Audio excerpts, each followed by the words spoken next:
मुंबई आणि पुण्यामध्ये काय घडलं तेही आपण पाहूया। सोमवारी कोस्टल रोडचं उद्घाटन होणार असल्याची माहिती मुख्यमंत्री आणि दोन्ही उपमुख्यमंत्र्यांच्या हस्ते उद्घाटन होईल। टाटाच्या निवासी वीज दरामध्ये 24% वाढ, 1 एप्रिलपासून दर वाढण्यासाठी राज्य वीज नियामक आयोगाची मंजुरी। दहिसर चेकनाक्याजवळ प्रदूषण रोखणारी यंत्रणा कार्यरत, हवा शुद्ध करण्यासाठी मुंबई महापालिका 5 ठिकाणी वैशिष्ट्यपूर्ण यंत्रणा उभारणार। पुणे मुंबई एक्सप्रेसवेवर बोरघाटामध्ये मध्यरात्री वाहतूक कोंडी, 15 किलोमीटर पर्यंत वाहनांच्या रांगा, वाहतूक कोंडीमुळे अनेक वाहनांचा रॉंग साइडनं प्रवास।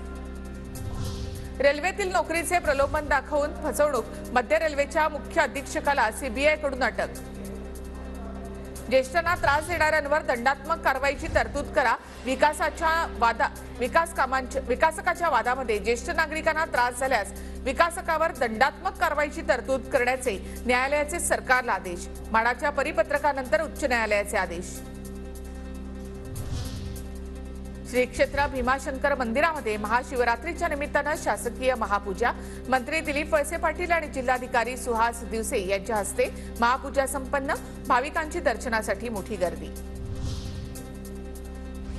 पुणे विमानतळाच्या नवीन टर्मिनलच्या उद्घाटनाला अखेर मुहूर्त, 10 मार्चला पंतप्रधान मोदींच्या हस्ते ऑनलाईन उद्घाटन होणार।